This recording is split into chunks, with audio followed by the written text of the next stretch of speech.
Hello. Sound ಕೇಳಿಸ್ತಾ ಇದೆಯಾ? ಆಚಾರ್ಯ ಅವರ ಸೌಂಡ್ ಕೇಳಿಸ್ತಾ ಇದೆಯಾ? Okay. ಇವತ್ತಿನ ತರಗತಿಯಲ್ಲಿ ನಾವು ರಾಜ್ಯಶಾಸ್ತ್ರ ಕೆಸೆಟ್ ವಿಷಯಕ್ಕೆ ಸಂಬಂಧಪಟ್ಟಂತೆ ಇಂಪಾರ್ಟೆಂಟ್ ಆಗಿರುವಂತಹ ಯೂನಿಟ್ ರಾಜಕೀಯ ಸಿದ್ಧಾಂತಗಳು ಅಂತ ಹೇಳಿ ಇದನ್ನ ನಾವು ಭಾರತದ ರಾಜಕೀಯ ಸಿದ್ಧಾಂತ ಅಂತ ಕೂಡ ಕರಿಬಹುದು. ಭಾರತದ ರಾಜಕೀಯ ಸಿದ್ಧಾಂತ ಅಂತ ನೋಡಿದಾಗ ನಾವು ಪ್ರಮುಖವಾಗಿ ಪ್ಲೇಟೋರ್ ಅವ್ರ ಬಗ್ಗೆ ಆ ಪಾಶ್ಚಿಮಾತ್ಯ ರಾಜಕೀಯ ಸಿದ್ಧಾಂತ ಇದು ಭಾರತ ಅಲ್ಲ, ಕ್ಷಮಿಸ್ರಿ. ಪಾಶ್ಚಿಮಾತ್ಯ ರಾಜಕೀಯ ಸಿದ್ಧಾಂತ ತಂದಾಗ ನಾವು ಪ್ರಮುಖವಾಗಿ ಪ್ಲೇಟೋರ್ ಅವ್ರ ಬಗ್ಗೆ, ಅರಿಸ್ಟಾಟಲ್ ಅವ್ರ ಬಗ್ಗೆ, ಸಾಕ್ರೆಟಿಸ್ ಬಗ್ಗೆ, ಥಾಮಸ್ ಹಾಬ್ಸ್ ಬಗ್ಗೆ, ಜಾನ್ ಲಾಕ್ ಅವ್ರ ಬಗ್ಗೆ, ರೂಸೋರ್ ಅವ್ರ ಬಗ್ಗೆ, ಹೆಗಲ್ ಅವ್ರ ಬಗ್ಗೆ ಬಹಳಷ್ಟು ಚಿಂತಕರ ಬಗ್ಗೆ ನಾವು ಅಧ್ಯಯನವನ್ನು ಮಾಡ್ತೀವಿ. ಇವತ್ತು ಅತ್ಯಂತ ಪ್ರಮುಖವಾಗಿ ನಾವು ಪ್ಲೇಟರ್ ಅವರ ಬಗ್ಗೆ ಅಧ್ಯಯನವನ್ನ ಮಾಡೋಣ. ಓಕೆ.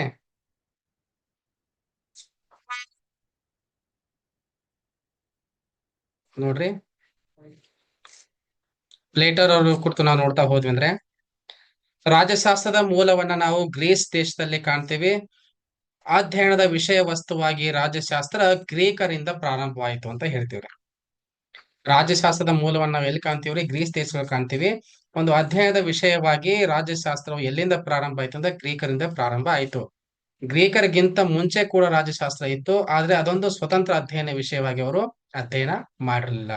ಸ್ವತಂತ್ರ ಅಧ್ಯಯನ ವಿಷಯವಾಗಿ ಪ್ರಪ್ರಥಮ ಬಾರಿಗೆ ಅಧ್ಯಯನ ಮಾಡಿರ್ತಕ್ಕಂಥವ್ರು ಗ್ರೀಕರು ಅಂತ ನಾವು ಹೇಳ್ಬೋದು. ಅದ್ರ ಜೊತೆಗೆ ಬಹಳ ಪ್ರಮುಖವಾಗಿ ಗ್ರೀಕ್ ತತ್ವಜ್ಞಾನಿ ತ್ರಿಮೂರ್ತಿಗಳಂತೆ ಕೆಲವೊಂದು ಜನರನ್ನ ಕರಿತೀವಿ ನಾವು. ಅವ್ರು ಯಾರು ಅಂತ ಅಂದಾಗ ಸಾಕ್ರಟಿಸ್ ಅವರು, ಪ್ಲೇಟೋರ್ ಅವರು ಮತ್ತು ಅರಿಸ್ಟಾಟಲ್ ಅವರು. ಓಕೆ. ಸಾಕ್ರಟಿಸ್ ಅವರನ್ನ, ಪ್ಲೇಟೋರ್ ಅವರನ್ನ ಮತ್ತು ಅರಿಸ್ಟಾಟಲ್ ಅವರನ್ನ ನಾವು ಏನಂತ ಕರಿತೀವ್ರಿ? ರಾಜ್ಯಶಾಸ್ತ್ರದ ತತ್ವಜ್ಞಾನಿ ತ್ರಿಮೂರ್ತಿಗಳು ಅಂತ ಹೇಳಿ ಕರಿತೀವಿ. ಅತ್ಯಂತ ಪ್ರಮುಖವಾಗಿ ನಾವು ಅಧ್ಯಯನ ಮಾಡ್ತಕ್ಕಂಥದ್ದು ಪ್ಲೇಟರ್ ಅವ್ರ ಬಗ್ಗೆ ಇವತ್ತು. ಇವರ ಕಾಲಮಾನ ಕ್ರಿಸ್ತ ಪೂರ್ವ 427ರಿಂದ 347. ಕ್ರಿಸ್ತ ಪೂರ್ವ 427ರಿಂದ 347 ಏನಾಗಿತ್ರಿ? ಪ್ಲೇಟೋರ್ ಅವರ ಕಾಲಮಾನ ಆಗಿತ್ತು. ಹಂಗಾದ್ರೆ ಅವ್ರು ಹುಟ್ಟಿರ್ತಕ್ಕಂಥ ಸ್ಥಳ, ಕಾಲ, ಕೃತಿಗಳು ಪರೀಕ್ಷಾ ದೃಷ್ಟಿಯಿಂದ ಬಹಳ ಇಂಪಾರ್ಟೆಂಟ್. ಹಾಗಾಗಿ ಅದನ್ನ ಸ್ವಲ್ಪ ನೋಡ್ತಾ ಹೋಗೋಣ. ಮೊದಲನೇದಾಗಿ ಗ್ರೀಕ್ ತತ್ವಜ್ಞಾನಿ ಪ್ಲೇಟೋರ್ ಅವರು ಅಥೇನ್ಸಿನ ಎಜಿನಾ ಎಂಬಲ್ಲಿ ಕ್ರಿಸ್ತ ಪೂರ್ವ 427ರಲ್ಲಿ ಜನಿಸಿದರು. ಬಹಳ ಇಂಪಾರ್ಟೆಂಟ್. ಓಕೆ. ಪ್ಲೇಟೋರ್ ಅವರು ಜನಿಸಿದ ಪ್ರದೇಶ ಯಾವುದು ಅಂತ ಕೇಳ್ತಾರ್ರಿ. ಅಥೇನ್ಸು. ಯಾವ ಊರಿನಲ್ಲಿ ಅಂತ ಕೇಳ್ತಾರ್ರಿ. ಎಜಿನಾ. ಯಾವಾಗ ಅಂತ ಕೇಳ್ತಾರೆ. ಕ್ರಿಸ್ತ ಪೂರ್ವ 427ರಲ್ಲಿ. ಓಕೆ. ನೆನಪಿಟ್ಕೋರಿ, ಗ್ರೀಕ್ ತತ್ವಜ್ಞಾನಿ ಆಗಿರ್ತಕ್ಕಂಥ ಪ್ಲೇಟೋರ್ ಅವರು ಅಥೇನ್ಸಿನ ಎಜಿನಾ ಎಂಬಲ್ಲಿ ಕ್ರಿಸ್ತ ಪೂರ್ವ 427ರಲ್ಲಿ ಏನ್ ಮಾಡ್ತಾರೆ? ಜನಿಸ್ತಾರೆ. ಹಂಗಾದ್ರೆ ಪ್ಲೇಟೋನ ತಂದೆ ಯಾರು? ಯಾರೇ ಒಬ್ಬ ವ್ಯಕ್ತಿ ಇದಾನ ಅಂದ್ರ ಆ ವ್ಯಕ್ತಿಗೆ ತಂದೆ ತಾಯಿಗಳಿರ್ಬೇಕು. ಹಾಗಾದ್ರ ಪ್ಲೇಟೋನ ತಂದೆ ತಾಯಿಗಳು ಯಾರು ಅಂತಂದಾಗ ಪ್ಲೇಟೋನ ತಂದೆ ಅರಿಸ್ಟಾನ್. ಅರಿಸ್ಟಾನ್. ತಾಯಿ ಪೆರಿಕ್ವಿಯೋನಳ. ತಂದೆ ಅರಿಸ್ಟಾನ್, ತಾಯಿ ಪೆರಿಕ್ವಿಯೋನಳ ಅಂತ ಹೇಳಿ. ಓಕೆ. ಇವನು ಸ್ಫುರದ್ರೂಪಿಯು ದೃಢಕಾಯವನ್ನ ಹೊಂದಿದ್ದರಿಂದ ಇವನಿಗೆ ಪ್ಲೇಟೋ ಅಂತ ಕರೆದ್ರೆ. ಇವನ್ ಹೆಂಗಿದ್ದ? ಸ್ಫುರದ್ರೂಪಿಯಾಗಿದ್ದ ಅಂದ್ರೆ ಸುಂದರವಾಗಿದ್ದ. ದೃಢಕಾಯ ಅಂದ್ರೆ ಗಟ್ಟಿಯಾದಂತ ಕಾಯ, ಫಿಟ್ ಆಗಿದ್ದರಿಂದ ಇವನನ್ನ ಏನಂತ ಕರೆದ್ರಿ? ಪ್ಲೇಟೋ ಅಂತ ಹೇಳಿ ಕರೀತು. ಇದ್ರ ಜೊತೆಗೆ ಬಹಳ ಇಂಪಾರ್ಟೆಂಟ್ ಆಗಿರುವಂತದ್ದು ಏನು ಅಂತಂದಾಗ ಪ್ಲೇಟೋವಿನ ಕಾಲಾವಧಿ ಐತಲ್ಲ, ಅವನ ಜೀವಿತಾವಧಿ ಐತಲ್ಲ, ಅವನು ಬದುಕಿದಂತ ಕಾಲ ಐತಲ್ಲ, ಯಾವುದು? ಕ್ರಿಸ್ತ ಪೂರ್ವ 427ರಿಂದ 347. ಪ್ಲೇಟೋವರ ಜೀವಿತಾವಧಿ 427 ಕ್ರಿಸ್ತ ಪೂರ್ವದಿಂದ 347 ಕ್ರಿಸ್ತ ಪೂರ್ವದವರೆಗಿನ ಕಾಲ ಏನೈತಲ್ಲ, ಅತ್ಯಂತ ಸಂಘರ್ಷದ ಕಾಲ ಆಗಿತ್ತು. ಇವರು ಬದುಕಿದಂತ ಕಾಲ ಅತ್ಯಂತ ಸಂಘರ್ಷದ ಕಾಲ ಆಗಿತ್ತು. ಯಾಕೆ ಸಂಘರ್ಷದ ಕಾಲ ಆಗಿತ್ತು ಅಂತಂದಾಗ ಪ್ಲೇಟೋರ್ ಅವರು ಹುಟ್ಟುವ ಮೊದಲೇ ಸ್ಪಾಟಾದೊಂದಿಗೆ ಪ್ರಾರಂಭವಾದ ಪೋಲೋಪೋನಿಸಿಯನ್ ಅಂತಕ್ಕಂಥ ಯುದ್ಧ. ಯಾವ ಯುದ್ಧ? ನೆನಪಿಟ್ಕೋರಿ. ಪೋಲೋಪೋನಿಸಿಯನ್ ಅಂತಕ್ಕಂಥ ಯುದ್ಧ. ಅವನು ಪ್ರೌಢಾವಸ್ಥೆ ತಲುಪುವವರೆಗೂ ಏನಾಗಿತ್ತಂದ್ರೆ ಮುಂದುವರೆದಿತ್ತು. ಏನ್ ಹೇಳ್ದ ನಿಮ್ಗ? ಇವನ ಕಾಲ ಏನಾಗಿತ್ರಿ? ಸಂಘರ್ಷದ ಕಾಲ ಆಗಿತ್ತು. ಪ್ಲೇಟೋರ್ ಅವರು ಬದುಕಿದಂತ ಕಾಲ ಅತ್ಯಂತ ಸಂಘರ್ಷದ ಕಾಲ ಆಗಿತ್ತು. ಯಾಕಂತ ಹೇಳಿದ್ರ ಪ್ಲೇಟೋ ಹುಟ್ಟೋಕ್ಕಿಂತ ಮುಂಚೆನೆ ಒಂದು ಯುದ್ಧ ಪ್ರಾರಂಭ ಆಗಿತ್ತು ಇಲ್ಲಿ. ಯಾವುದು? ಸ್ಪಾಟಾದೊಂದಿಗೆ ಈ ಒಂದು ಯುದ್ಧ ಪ್ರಾರಂಭ ಆಗಿತ್ತು. ಆ ಯುದ್ಧದ ಹೆಸರು ಪೋಲೋಪೋನಿಸಿಯನ್ ಅಂತಕ್ಕಂಥ ಯುದ್ಧ ಪ್ರಾರಂಭ ಆಗಿತ್ತು. ಆ ಯುದ್ಧ ಅವನು ಪ್ರೌಢಾವಸ್ಥೆ ತಲುಪುವವರೆಗೂ ಏನಾಗಿತ್ರಿ? ಮುಂದುವರೆದಿತ್ತು. ಓಕೆ, ಇದೇ ಅವಧಿ ಒಳಗಡೆ, ಇವನು ಬದುಕದಂತ ಅವಧಿ ಒಳಗಡೆ ಏನಾಗಿತ್ರಿ, ಅಥೇನ್ಸಿನ ಪ್ರಜಾಪ್ರಭುತ್ವ ಅವನ ಗುರುವಾದ ಸಾಕ್ರೆಟಿಸ್ ನನ್ನ ಅವನ ಗುರುವಾದ ಸಾಕ್ರೆಟಿಸ್ ನನ್ನ ಮರಣದಂಡನೆಗೆ ಗುರಿ ಮಾಡಿತು. ಮರಣದಂಡನೆಗೆ ಗುರಿ ಮಾಡಿತು. ಒಂದನೇದು ಪೋಲೋಪೋನೋಸಿಯನ್ ಅಂತಕ್ಕಂಥ ಯುದ್ಧ. ಪೋಲೋಪೋನಿಸಿಯನ್ ಅಂತಕ್ಕಂಥ ಯುದ್ಧ. ಎರಡನೇದು ಏನ್ರಿ, ಅಥೇನ್ಸಿನ ಪ್ರಜಾಪ್ರಭುತ್ವ. ಆತನ ಗುರು ಯಾರ್ರಿ? ಓಕೆ, ಇದನ್ನ ಕೇಳಬಹುದು ಕ್ವಶನ್. ಸಾರಿ, ಪ್ಲೇಟೋರವರ ಗುರು ಸಾಕ್ರೆಟಿಸ್ ನನ್ನ ಮರಣದಂಡನೆಗೆ ಗುರಿ ಮಾಡಿತು. ಮರಣದಂಡನೆಗೆ ಏನ್ ಮಾಡ್ತ್ರಿ, ಗುರಿ ಮಾಡಿತ್ತು. ಹೀಗೆ ಇದ್ರ ಜೊತೆಗೆ ಇನ್ನೊಂದು ಇಂಪಾರ್ಟೆಂಟ್ ಆಗಿರ್ತಕ್ಕಂಥ ವಿಷಯ ಏನು ಅಂತಂದಾಗ, ಸಾಕ್ರೆಟಿಸ್ ಒಂದ್ ಮಾತು ಹೇಳ್ತಾನೆ. ಏನಂತ ಹೇಳಿ, ಸದ್ಗುಣವೇ ಜ್ಞಾನ ಅಂತ ಹೇಳಿ. ಸದ್ಗುಣವೇ ಜ್ಞಾನ ಅಂತ ಹೇಳಿ ಒಂದು ಮಾತನ್ನ ಹೇಳ್ತಾನೆ. ಯಾರ್ರಿ? ಸಾಕ್ರೆಟಿಸ್. ಇದನ್ನು ಕೂಡ ಪ್ರಶ್ನೆಯನ್ನಾಗಿ ಕೇಳಿದ್ದಾರೆ. ಸದ್ಗುಣವೇ ಜ್ಞಾನ ಎಂದು ಹೇಳಿದವರು ಯಾರು ಅಂದಾಗ ಸಾಕ್ರೆಟಿಸ್. ಓಕೆ, ಹೀಗೆ ಸ್ಪಾಟಾದೊಂದಿಗೆ ಅಥೇನ್ಸಿನ ಪರಾಭವ, ಸ್ಪಾಟಾದೊಂದಿಗೆ ಅಥೇನ್ಸಿನ ಪರಾಭವ ಮತ್ತು ನಿರಂಕುಶ ದುಷ್ಟರ ಕೂಟ ಸ್ಥಾಪನೆ, ನಿರಂಕುಶ ದುಷ್ಟರ ಕೂಟ ಸ್ಥಾಪನೆ ಮತ್ತು ಸಾಕ್ರೆಟಿಸ್ನ ಮರಣದಂಡನೆ, ಸಾಕ್ರೆಟಿಸ್ನ ಮರಣದಂಡನೆ, ಮರಣದಂಡನೆ. ಓಕೆ, ಒಂದನೇದು ಅಥೇನ್ಸಿನ ಪರಾಭವ, ಎರಡನೇದು ನಿರಂಕುಶ ದುಷ್ಟರ ಕೂಟ ಸ್ಥಾಪನೆ, ಮೂರನೇದು ಸಾಕ್ರೆಟಿಸ್ನ ಮರಣದಂಡನೆ. ಈ ಮೂರು ಘಟನೆಗಳು ಏನ್ ಮಾಡ್ತಾವ್ರಿ, ಪ್ಲೇಟೋರವರ ಮೇಲೆ ಭೀಕರವಾದಂತ ಒಂದು ಪರಿಣಾಮವನ್ನ ಉಂಟು ಮಾಡ್ತವೆ. ಇಷ್ಟು ಇಂಪಾರ್ಟೆಂಟ್. ಇನ್ನು ಬಹಳ ಇಂಪಾರ್ಟೆಂಟ್ ಪ್ಲೇಟೋರ್ ಅವ್ರ ಬಗ್ಗೆ ಕೇಳ್ತಕ್ಕಂಥದ್ದು ಏನಂದ್ರೆ, ಇದನ್ನ ಕೇಳ್ಯಾರ ನೋಡ್ರಿ. ಏನಂತ ಹೇಳಿ, ಪ್ಲೇಟೋರ್ ಅವರು ಕ್ರಿಸ್ತ ಪೂರ್ವ 386ರಲ್ಲಿ ಅಥೆನ್ಸ್ ನಲ್ಲಿ ಅಕಾಡೆಮಿ ಎನ್ನುವಂತ ಒಂದು ವಿದ್ಯಾಪೀಠವನ್ನ ಸ್ಥಾಪಿಸಿದ್ದಾರೆ. ಓಕೆ, ಅಕಾಡೆಮಿ ಅಂತಕ್ಕಂತ ಒಂದು ವಿದ್ಯಾಪೀಠವನ್ನ ಪ್ಲೇಟೋರ್ ಅವರು ಎಲ್ಲಿ ಸ್ಥಾಪನೆ ಮಾಡ್ತಾರ್ರಿ, ಅಥೆನ್ಸ್ ನಲ್ಲಿ. ಯಾವಾಗ? ಕ್ರಿಸ್ತ ಪೂರ್ವ 386. ಬಹಳ ಇಂಪಾರ್ಟೆಂಟ್, ಇದನ್ನ ಕೇಳೇ ಕೇಳ್ತಾರ್ರಿ. 100% ಕೇಳ್ತಾರ್ರಿ. ಪ್ಲೇಟೋರ್ ಅವರು ಯಾವ ವರ್ಷ ಅಕಾಡೆಮಿಯನ್ನ ಸ್ಥಾಪನೆ ಮಾಡಿದ್ರು? ಕ್ರಿಸ್ತ ಪೂರ್ವ 386. ಎಲ್ಲಿ ಅಕಾಡೆಮಿಯನ್ನ ಸ್ಥಾಪನೆ ಮಾಡಿದ್ರು? ಅಥೆನ್ಸ್ ಅಂತಕ್ಕಂಥ ಸ್ಥಳದಲ್ಲಿ. ಓಕೆ, ಇದನ್ನ ಕೇಳ್ತಾರ. ಅಥವಾ ಎರಡು ಕೇಳಬಹುದು, ಈ ಕೆಳಗಿನವನ್ನ ಹೊಂದಿಸಿ ಬರೆಯಿರೋದ್ ಕೇಳಬಹುದ್ರಿ.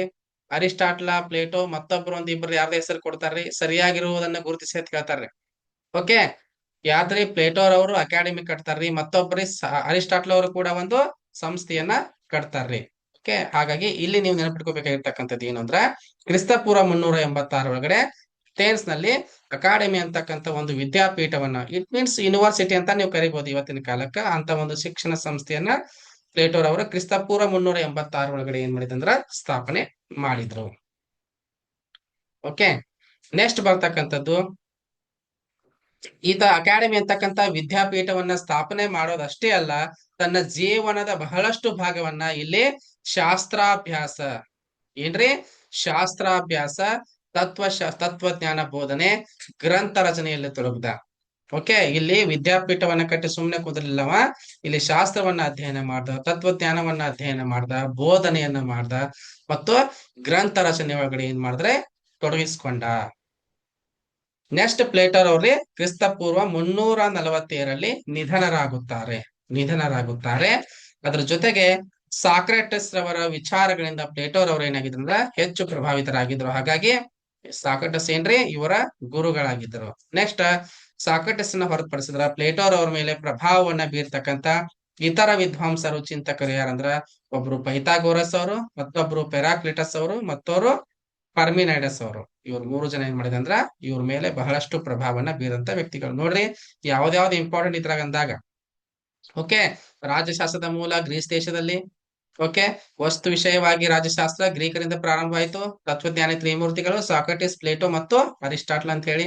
ಇನ್ನು ಕಾಲ ಕೃತಿ ಸ್ಥಳ ನೋಡ್ತಾ ಹೋದಂದ್ರ, ಇವರು ಅಥೆನ್ಸಿನ ಯಜನಾ ಅಂತಕ್ಕಂಥ ಸ್ಥಳದೊಳಗಡೆ ಕ್ರಿಸ್ತ ಪೂರ್ವ 427 ಏನ್ ಮಾಡ್ತಾರೆ, ಜನಿಸ್ತಾರ್ರಿ.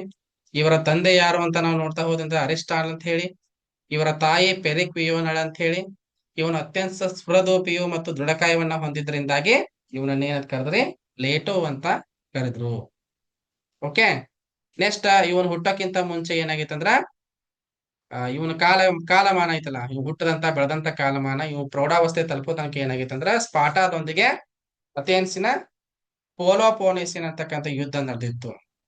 ಇದೇ ಸಂದರ್ಭದಲ್ಲಿ ಇವನ ಗುರು ಆಗಿರ್ತಕ್ಕಂಥ ಸಾಕ್ರೆಟಿಸ್ ನನ್ನ ಮರಣದಂಡನೆಗೆ ಏನ್ ಮಾಡಿದ್ರಿ, ಗುರಿ ಮಾಡಿದ್ರು.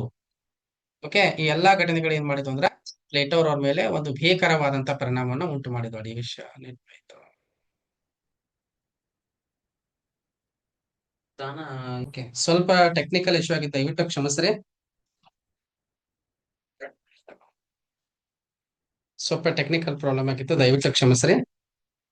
ಓಕೆ, ತನ್ನ ಜೀವನದ ಬಹುಭಾಗವನ್ನ ಈತ ಏನ್ ಮಾಡಿದಂದ್ರ 386 ಒಳಗಡೆ, ಕ್ರಿಸ್ತಪೂರ್ವ 386 ಒಳಗಡೆ ಅಥೆನ್ಸ್ ನಲ್ಲಿ ಏನು ವಿದ್ಯಾಪೀಠವನ್ನ ಸ್ಥಾಪನೆ ಮಾಡಿದಲ್ಲ, ಆ ವಿದ್ಯಾಪೀಠದೊಳಗಡೆ ಏನ್ ಮಾಡಿದ್ರಿ, ಶಾಸ್ತ್ರಾಭ್ಯಾಸ ಮಾಡಿ ತತ್ವಜ್ಞಾನ ಬೋಧನೆ ಮಾಡಿ ಗ್ರಂಥ ರಚನೆಯಲ್ಲಿ ತೊಡಕೊಂಡು ತನ್ನ ಕಾಲವನ್ನ ಕಳೆದ. ಕ್ರಿಸ್ತಪೂರ್ವ 347 ಏನ್ ಮಾಡ್ದ, ಈತ ನಿಧನನಾದ ಅಂತ ಹೇಳಿ. ಓಕೆ, ಆಗ್ಲೇ ಹೇಳಿದ ನೀವು, ಇವನ ಗುರು ಸಾಕ್ರೆಟಿಸ್ ಅಂತ ಹೇಳಿ, ಇವರು ವಿಚಾರಗಳಿಂದ ಬಹಳಷ್ಟು ಇವರು ಏನಾಗಿದ್ರು, ಪ್ರಭಾವಿತರಾಗಿದ್ರು. ಇಲ್ಲಿ ಇಂಪಾರ್ಟೆಂಟ್ ಆಗಿರ್ತಕ್ಕಂಥ ವಿಚಾರಗಳನ್ನ ನಿಮಗೆ ತಿಳಿಸಿದ್ದೀನಿ. ಇನ್ನ ನೆಕ್ಸ್ಟ್ ಬಹಳ ಇಂಪಾರ್ಟೆಂಟ್, ವೆರಿ ವೆರಿ ಇಂಪಾರ್ಟೆಂಟ್ ಭಾಗ ಯಾವ್ದಂದ್ರೆ ಕೃತಿಗಳ ಮೇಲೆ ಕೇಳ್ತಾರೆ ಪ್ರಶ್ನೆಗಳನ್ನು. ಬಹಳ ಬಹಳ ಇಂಪಾರ್ಟೆಂಟ್. ಇದನ್ನ ನೋಟ್ಸ್ ಕಾಣ್ತಾ ಇಲ್ಲ ಸರ್. ಕಾಣ್ತಾ ಇಲ್ವಾ? ಇಲ್ಲ ಸರ್. ಒಂದೇ ನಿಮಿಷ ಇರ್ರಿ.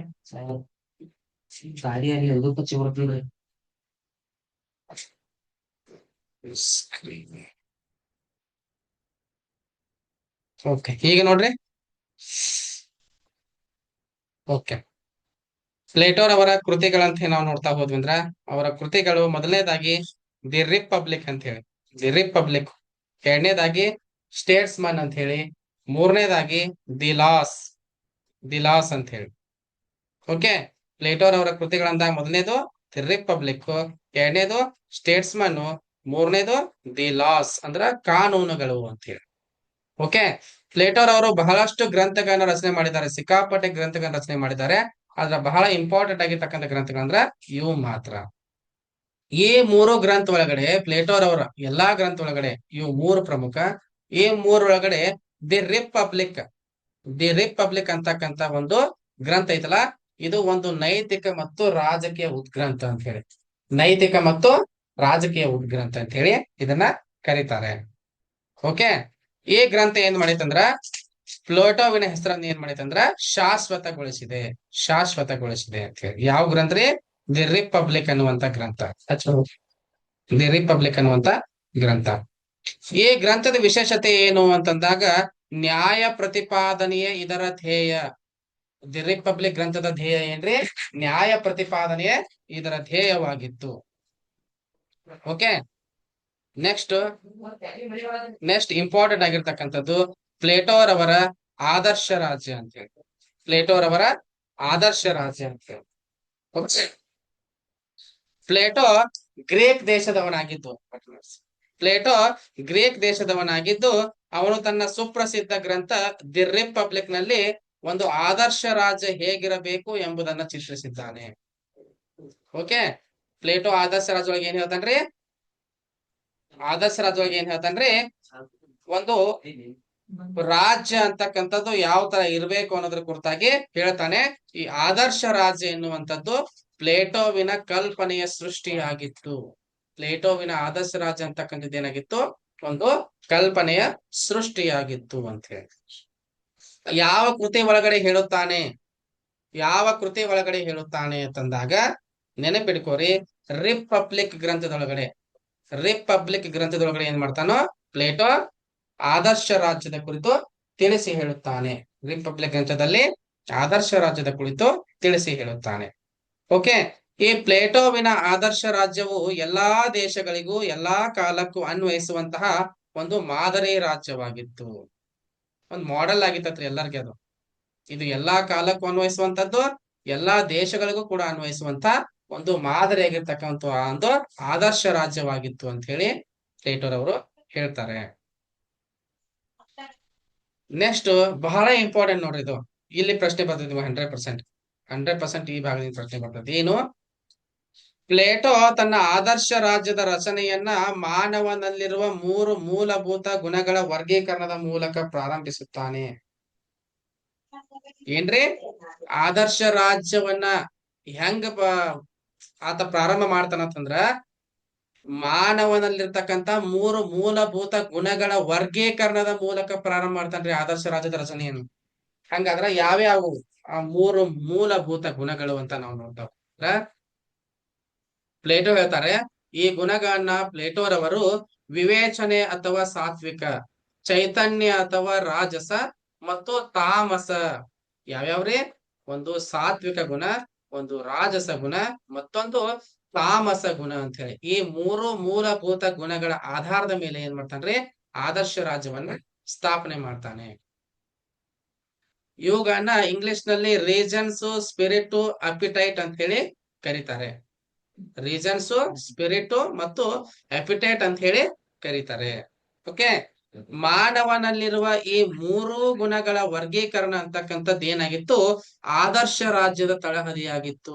ಕೇಳಬಹುದು ಪ್ರಶ್ನೆನ, ನೆನಪಿಟ್ಕೋರಿ ಬರ್ಕೋರ್ಬೇಕಾದ್ರ. ಪ್ಲೇಟೋರವರ ಆದರ್ಶ ರಾಜ್ಯದ ತಳಹದಿ ಯಾವುದು ಅಂತಂದಾಗ ಮಾನವನಲ್ಲಿರ್ತಕ್ಕಂಥ ಮೂರು ಗುಣಗಳ ವರ್ಗೀಕರಣ. ಯಾವ ಮೂರು ಗುಣಗಳು? ಒಂದು ಸಾತ್ವಿಕ ಗುಣ, ಮತ್ತೊಂದು ರಾಜಸ ಗುಣ, ಮತ್ತೊಂದು ತಾಮಸ ಗುಣ. ಈ ಮೂರು ಗುಣಗಳ ವರ್ಗೀಕರಣ ಏನೈತಲ್ಲ, ಇದು ಆದರ್ಶ ರಾಜ್ಯದ ತಳಹದಿಯಾಗಿದೆ. ತಳಹದಿಯಾಗಿದೆ. ಮಾನವನ ಮೂರು ಗುಣಗಳಿಗೆ ಅನುಗುಣವಾಗಿ ಸಮಾಜದಲ್ಲಿ ಮೂರು ವರ್ಗಗಳಿವೆ. ಓಕೆ, ಮೂರು ಗುಣಗಳದಾವ ಅಂತ ಹೇಳಿದ್ವಿ. ಇಲ್ಲಿ ಯಾವ್ಯಾವ ಮೂರು ಗುಣಗಳನ್ನ ನೆನಪಿಟ್ಕೋರಿ? ಒಂದು ಸಾತ್ವಿಕ ಗುಣ, ಮತ್ತೊಂದು ರಾಜಸ ಗುಣ, ಮತ್ತೊಂದು ತಾಮಸ ಗುಣ ಅಂತ ಹೇಳಿ ಪ್ಲೇಟೋರ್ ಅವ್ರು ಹೇಳ್ತಾರೆ.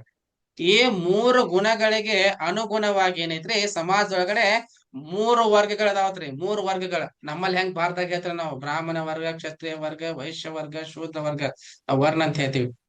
ಆತರ ಪ್ಲೇಟೋರ್ ಅವ್ರ ಏನ್ ಹೇಳ್ತಾರ್ರಿ? ಮೂರು ಗುಣಗಳಿಗೆ ಅನುಗುಣವಾಗಿ ಏನದಾವ್ರಿ, ಸಮಾಜದಲ್ಲಿ ಮೂರು ವರ್ಗಗಳಿವೆ. ಯಾವ ಮೂರು ವರ್ಗಗಳಂತ ನೋಡ್ತಾ ಹೋದ್ವಿ ಅಂದ್ರ, ಸಾತ್ವಿಕ ಗುಣವನ್ನ ಅಧಿಕವಾಗಿ ಹೊಂದಿರುವವರನ್ನ ಆಳುವ ವರ್ಗವೆಂದು. ವೆರಿ ಇಂಪಾರ್ಟೆಂಟ್ ನಿಮಗ ಅಪ್ಲೈಡ್ ಕ್ವಶನ್ ಕೇಳುವಾಗೆಲ್ಲ ಹೆಲ್ಪ್ ಆಗ್ತಿತ್ತು ಇದು. ಸಾತ್ವಿಕ ಗುಣವನ್ನ ಅಧಿಕವಾಗಿ ಹೊಂದಿದವರನ್ನ ಏನಂತ ಕರೀತಾರ್ರಿ? ಆಳುವ ವರ್ಗ ಅಂತ ಹೇಳಿ ಕರೀತಾರ್ರಿ. ಸಾತ್ವಿಕ ಗುಣವನ್ನ ಅಧಿಕವಾಗಿ ಹೊಂದಿರತಕ್ಕಂಥವ್ರನ್ನ ಆಳುವ ವರ್ಗ ಅಂತ ಕರೀತಾರ್ರಿ. ರಜೋಗುಣವನ್ನ ಅಧಿಕವಾಗಿ ಹೊಂದಿದವರನ್ನ ಏನಂತ ಕರೀತಾರ್ರಿ? ಸೈನಿಕ ವರ್ಗ. ನೋಡ್ರಿ, ಸಾತ್ವಿಕ ಗುಣ ಹೊಂದಂತವ್ರು ಆಳುವ ವರ್ಗ, ರಜೋಗುಣ ಹೊಂದಂತವ್ರು ಸೈನಿಕ ವರ್ಗ, ತಾಮಸ ಗುಣವನ್ನ ಹೊಂದಿರತಕ್ಕಂಥವ್ರು ಯಾರ್ರಿ? ಉತ್ಪಾದಕ ವರ್ಗ. ನೆನಪಿಟ್ಕೋಬೇಕು ನೀವೆಲ್ಲ. ಏನ್ರಿ? ರಜೋಗುಣ ಹೊಂದಿರತಕ್ಕಂಥವ್ರು ಹೆಚ್ಚಾಗಿ ಸೈನಿಕ ವರ್ಗ ಅಂತ ಹೇಳಿ, ತಾಮಸ ಗುಣವನ್ನ ಹೆಚ್ಚಾಗಿ ಹೊಂದಿರತಕ್ಕಂಥವ್ರು ಯಾವ್ದ್ರಿ? ಉತ್ಪಾದಕ ವರ್ಗ ಅಂತ ಹೇಳಿ, ಮತ್ತೆ ಸಾತ್ವಿಕ ಗುಣವನ್ನ ಹೊಂದಿರತಕ್ಕಂಥವ್ರು ಆಳುವ ವರ್ಗ ಅಂತ ಹೇಳಿ ಏನ್ ಮಾಡ್ತಾರ್ರಿ? ಪ್ಲೇಟೋರ್ ಅವರು ತಿಳಿಸ್ಕೊಡ್ತಾರೆ. ಓಕೆ, ಇಲ್ಲಿ ಈ ಭಾಗದಿಂದ ಪ್ರಶ್ನೆ ಬರ್ತಾ ಇರ್ತಾವ. ಇನ್ನು ಬಹಳ ಇಂಪಾರ್ಟೆಂಟ್ ನೆಕ್ಸ್ಟ್ ಯಾವುದು ಅಂತಂದಾಗ ಆದರ್ಶ ರಾಜ್ಯದ ಲಕ್ಷಣಗಳು. ಅಲ್ಲಿ ಕೇಳ್ತಾರೆ ನಿಮಗೆ, ಈ ಕೆಳಗಿನವುಗಳಲ್ಲಿ ಯಾವುದು ಆದರ್ಶ ರಾಜ್ಯದ ಲಕ್ಷಣವಾಗಿಲ್ಲ, ಅಥವಾ ಈ ಕೆಳಗಿನವುಗಳಲ್ಲಿ ಆದರ್ಶ ರಾಜ್ಯದ ಲಕ್ಷಣಗಳನ್ನ ಪಟ್ಟಿ ಮಾಡಿ ಅಂತ ಹೇಳಿ ಒಂದ್ 6 ಕೊಡ್ತಾರ, ಅದ್ರ ಒಂದ್ 2-3 ನೀವು ಗುರುತಿಸ್ಬೇಕಾಗ್ತದೆ. ಓಕೆ, ಹಂಗಾದ್ರ ಆದರ್ಶ ರಾಜ್ಯದ ಲಕ್ಷಣಗಳು ಏನು ಅಂತ ನಾವು ನೋಡ್ತಾ ಹೋದ್ವಿ ಅಂದ್ರ, ನೋಡ್ರಿ, ಮೊದಲನೇದೇನು? ತತ್ವಜ್ಞಾನಿ ಅರಸರ ಆಳ್ವಿಕೆ. ಆದರ್ಶ ರಾಜ್ಯದ ಮೊದಲನೇ ಲಕ್ಷಣ ಯಾವ್ದ್ರಿ? ತತ್ವಜ್ಞಾನಿ ಅರಸರ ಆಳ್ವಿಕೆ ಅಂತ ಹೇಳಿ. ಪ್ಲೇಟೋರ್ ಅವ್ರು ಏನ್ ಮಾಡ್ತಾರ್ರಿ? ಸದ್ಗುಣವೇ ಜ್ಞಾನ ಎನ್ನುವಂತಹ ಸಾಕ್ರಟೀಸ್ರ ಹೇಳಿಕೆಯಲ್ಲಿ ನಂಬಿಕೆಯನ್ನ ಇರಿಸಿದ್ರು ಅವರು. ನೋಡ್ರಿ, ಸದ್ಗುಣವೇ ಜ್ಞಾನ ಎಂದು ಹೇಳಿದವರು ಯಾರು? 100% ಪ್ರಶ್ನೆ ಬಂದಿದೆ ಹಿಂದೆ.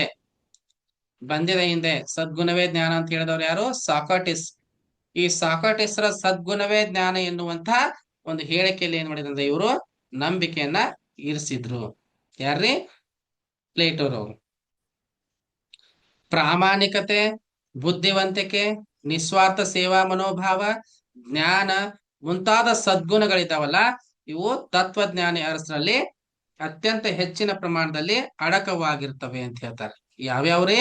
ಒಂದು ಪ್ರಾಮಾಣಿಕತೆ ಅಂತಕ್ಕಂಥದ್ದು, ಓಕೆ, ಒಂದು ಪ್ರಾಮಾಣಿಕತೆ ಎನ್ನುವಂಥದ್ದು, ಬುದ್ಧಿವಂತಿಕೆ ಎನ್ನುವಂಥದ್ದು, ನಿಸ್ವಾರ್ಥ ಸೇವಾ ಮನೋಭಾವನೆ ಎನ್ನುವಂಥದ್ದು, ಸದ್ಗುಣವಂತ ಜ್ಞಾನ ಅಂತ ಹೇಳ್ಬೋದು.